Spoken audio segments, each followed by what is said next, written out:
¿Cómo Dios se manifestaba desde el Génesis en adelante? Bueno, al principio Dios hablaba directamente con las personas. Entonces las personas podían entender la voluntad de Dios de manera directa, de manera objetiva, sin intermediarios.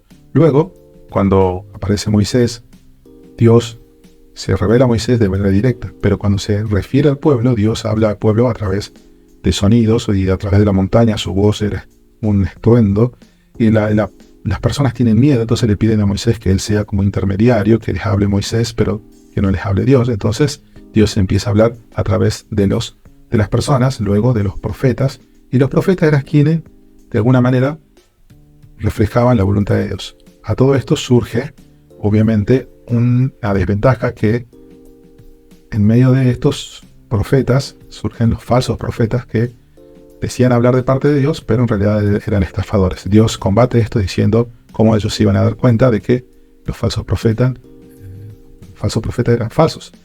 Pero bueno, en cuestión. Luego comienzan a aparecer las escrituras, los escritos, los libros, y esto comienza a ser, de alguna manera, el intermediario entre Dios y las personas. De hecho que el salmista David dice y habla cómo limpiar el joven su camino, sino con guardar tu palabra. Y la escritura comienza a ser un intermediario entre Dios y las personas, hasta que aparece la persona de Jesús. Nuevamente, entendemos nosotros que así como Dios habló con Adán, Jesús hablaba con sus discípulos y mostraba directamente su voluntad, entonces era de una manera objetiva. Jesús confirma que son las escrituras las que muestran la voluntad de Dios. De hecho, que les dice a los fariseos, les dice: ustedes conocen las escrituras, ellas hablan de mí, ustedes creen que en ellas tienen vida, bueno, lean, ellas hablan de mí. Jesús confirma que la escritura es, de alguna manera, un intermediario entre Dios y los hombres. Luego Jesús se va y deja autoridad a los apóstoles para que ellos enseñen cómo debían vivir. Ellos que habían vivido con Jesús, ellos que experimentaron con Jesús, ahora ellos debían enseñar cómo vivir a los primeros cristianos. Y pasan a ser los apóstoles como, entre comillas, aquellos que muestran la voluntad de Dios y marcan cómo se debe vivir, nuevamente como pasó en el Antiguo Testamento, pero ellos directamente muestran la doctrina, de hecho que se les llama la doctrina de los apóstoles, muestran ellos cómo debían realmente conducirse las personas. Luego mueren estos apóstoles y quedan los manuscritos, los escritos del testimonio de la vida de Jesús y de los apóstoles, de la enseñanza de los apóstoles, y allí este compendio de escritos forma el Nuevo Testamento. Y acá pasa a ser nuevamente este libro, estos escritos, como un intermediario entre Dios y las personas.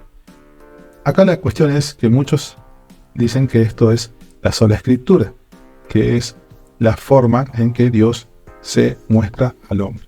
Acá hay un gran problema, porque cuando vos pones a la escritura como la norma absoluta de lo bueno y lo malo, el problema se va a dar que hay muchas cosas de la vida que este libro no tiene, como por ejemplo el aborto o el uso del celular o las imágenes indebidas se sea en tele o en celular. Hay muchas cosas que no están totalmente explícitas o no están allí.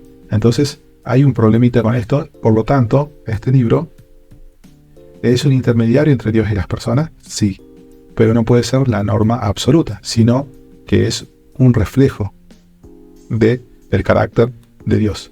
¿Qué significa esto? Nosotros tenemos un diapasón que tiene una frecuencia de 440 y está en el tono de La. Vos para afinar un piano tenés que tener esto. Ahora, este material no es el origen del sonido, no es quien fabrica el sonido, ni es la norma del sonido en el sentido de que a partir de este objeto surge el sonido, sino que el sonido en sí, que ya existe en la realidad, se refleja en este objeto, de tal manera que cuando vos le das un golpe,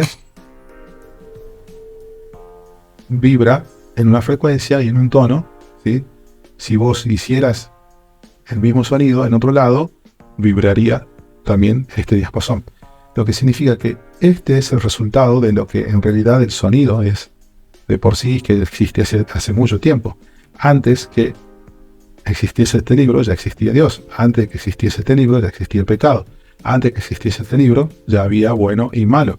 Entonces, lo que quiero llegar a decir es que este libro es un intermediario entre Dios y vos. Pero este libro refleja, tal como este objeto refleja al sonido que ya existe, este libro refleja el carácter de Dios.